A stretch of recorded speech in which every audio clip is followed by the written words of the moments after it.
to the field of streams, where every week I, your host Janeen McCrae, read a short piece of my writing to you so that you don't have to. I quite enjoy it, actually. It also helps me find the typos. Win-win, as they say. Now, before I read each piece of writing to you, I like to give a little background on where the inspiration came from. Sometimes it'll be from something I read, and other times something that's happened or what I'm just thinking about. And this week is sort of a mashup of both those things. Event and consumption? That sounded weird. Now, today's piece of writing that I'm about to read to you, dramatically and with much enthusiasm, is about the director, filmmaker, painter, artist, dreamer, Mr. David Lynch. But that's not originally what it was about. And I'm going to tell the story of how we get to David, because I think it somewhat illustrates the theme, which is sort of tangentially or transcendentally about following thoughts and letting them take you where they will. It's something I've always instinctively done to varying degrees of success, but I've had it refined over the years by the act of meditating, which I think just gives it a time and a place to focus on the following of the idea. Chasing ideas while sitting still. Or as David Lynch puts it, catching the big fish. So originally, as I said, it was not supposed to be about David Lynch. The original post was supposed to be about memory, about how a piece of cultural detritus can transport us back in time to a place and moment in a flash, just by listening to it or seeing it. An object, a thing, a sound. Now, the inspiration for thinking and writing about the transportative powers of the memory of things and objects was a story I found about a 2-hour reel-to-reel recording of music played inside a Kmart in 1973. I'll put a link to that below so you can go put it on for 2 hours if you like while you do the dishes. I don't know. You do you. But as soon as I saw that story about this 2-hour reel-to-reel played in a Kmart in 1973, before I even listened to it, I was transported to a little Kmart in a country town called Tamworth in New South Wales, Australia, and I was remembering the pomp and circumstance of when that Kmart first opened in the early 80s. And so seeing this made me remember that Kmart, and it made me think about my mum and how we shopped there after school. We, together, purchased my first training bra, I think that's what they were called, training bras, in Kmart, in the Kmart Plaza. The Kmart Plaza in town was also, a popular teenage hang. I don't remember the music they used to play when you were in there. Anyway, so that was the launch point, the first idea. The first little fish, if you like, although we still haven't got to the David Lynch part of this story. Thinking about memory, of course, took me straight to Dali's painting, The Persistence of Memory. You might refer to it as something like the Melting Clocks painting. It's that one. That's the one I'm talking about. I'm nowhere near the MoMA in New York City at the moment, so I can't go visit it. I think I've mentioned before how shocked I was the first time I saw it about how small it was. But that's not the point of this. As part of the process of thinking about how to write this, I looked at a picture of it. The hard and harsh landscape, the soft pocket watches melting away, just like time, just like memory. Very slight and tenuous connection there, but whatever, I was going to run with it. Dali juxtaposing things, ants and decay, surrealism. And then the news came in. David Lynch had died. If you know anything about me at all, you already know I love David Lynch. His films confuse and make me uncomfortable and delight the hell out of me. But more than that, his approach to life and creativity has been an inspiration to me for a long time. I've read Catching the Big Fish multiple times. It's an easy read. And I love how he talks about meditation and finding ideas and your ability, anyone's ability, to catch them. In short, I love and will always love David Lynch. And so I wanted to write something But I didn't want to do a variation of what I just said to you in this previous minute. Perhaps, I thought, there was a way to merge these two ideas. Well, three ideas, really. Perhaps, I thought, there was a way to make that original post be more Lynchified. David Lynch was playful and curious. As children, we are playful and curious. We need to remember the playful curiosity of our childhood selves. We need to explore the landscapes of our minds and find the absurd and real and interesting. Oh, and one more thing that I sort of squished into this as well. David Lynch said, and I don't think he's the first person to say something like this or a variation on this, but he said, and I quote, "Keep your eye on the donut and not on the hole," end quote. And so, with all that input in my little brain, I smashed together the idea of the trigger of childhood memory and curiosity at play with Dali, sort of, the idea of surrealism and the ants of decay eating away at our creativity, but primarily David Lynch. The positivity and lust for life and the absurdity of it and your ability to transcend and explore your mind and catch ideas and make art. And then I smashed that into donuts and their holes. You'll see. Sorry, this was a long setup, so let's get stuck into it. Sit back, relax, and allow me to read to you a piece of my writing called The Persistence of Donuts. You melt into and away and towards consciousness and not, as your sense of time distorts and dribbles off the sideboard of your life. Time.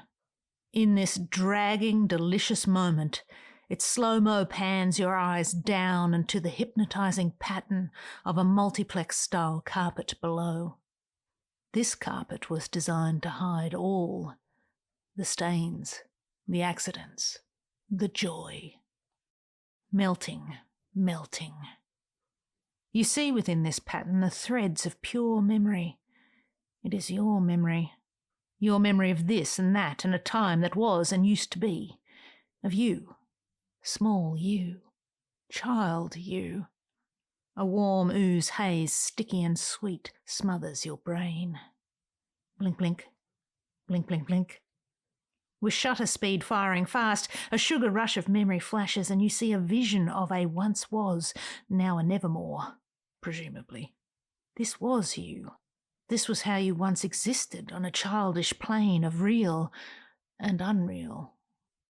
Playful as a donut, free as a bubble, imagination as loose and wild as a jar of sprinkles. Remember that? David Lynch knew about sprinkles. You have just forgotten. Over time, your brain was swarmed by the ants of reality and adulthood and expectation and what guides the algorithm. Your work was nibbled at by the pincers of doubt. You forgot how to play, that's all.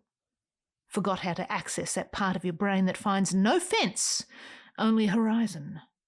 No lines, only space. You forgot you have access to sprinkles. Who and what did you meet back then on that playground built by you? Remember, remember, remember. That playground in your head, in your unconscious mind. Go to there. Go back. Go now.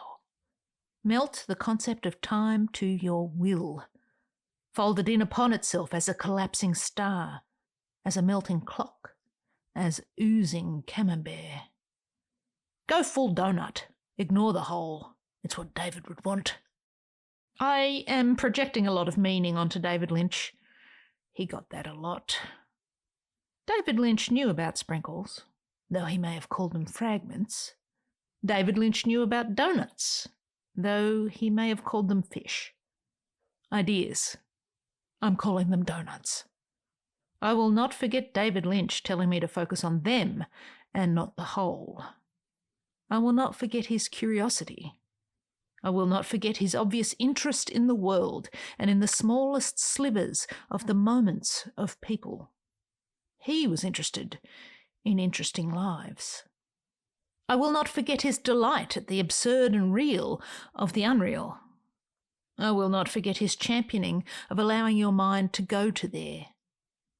I will not forget his enthusiasm for the power of unconscious thought and the internal mechanism of the unconscious mind, of mindfulness, of mind play, of melting donuts, though he may have called that transcendental meditation. I will not forget. I will never forget David Lynch. We are a surrealist species living in a realm of half-truths and half-lies. Don't forget this either. Each 50% is 100%. We can't go back in time. 100% true. Child becomes adult. Play becomes work. Ants consume the donut. We can't plug back in to the child's play of our imagination. 100% lie.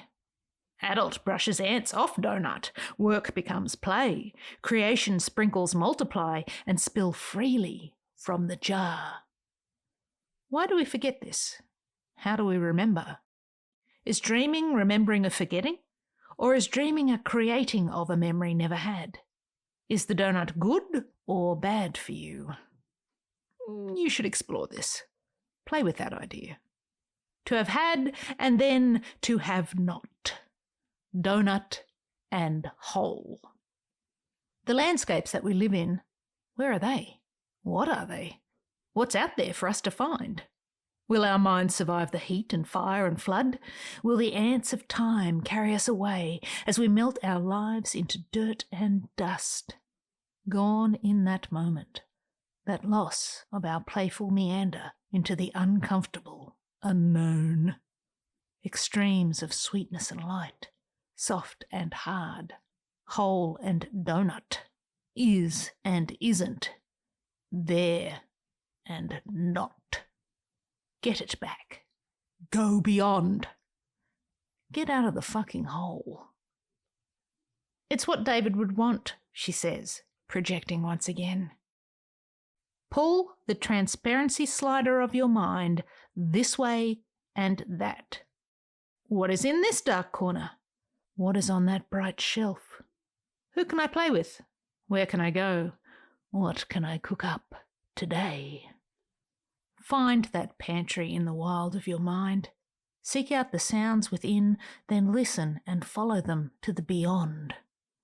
Mix your metaphors. Mix them as dough for your surrealist donut. There are no rules here. Nothing is too weird or absurd in the safe space of your brain. Weird is just play given its own jar of sprinkles. Let it scatter them on the plane of your unconscious as it fights for life in the real. Will it be expressed in the physical, or on screen, or on a canvas the size of an eviction notice? Will this playdate yield a vision donut? Can you feel the metaphorical mix rising? Disassociate your associations. Disconnect all lines. Pull all plugs from the computer of your internal self-editor. Grab yourself by the brain. Feel the want of its warmth as you roll it into a perfect ball of unconscious thought, smooth and pink and free of holes. It is exploding with elastic Super Bowl bounce. Your brain, your weird and playful brain. Now throw it. Throw your brain as far as you can in that mind playground of yours. Be a retriever and bound after it with joyful slobber stringing wet from your jaws. Squeeze it, bounce it, kick it against walls. Throw it and catch it if you can. Examine the feel and the texture of it. Lick it, sit on it, pump it up, now deflate. Allow it to collapse in upon itself while you inhale the expelled aroma. Smell the sweet release of its bounty. We dream. We play on the open plains of a melting world. We are crawled upon by biting things.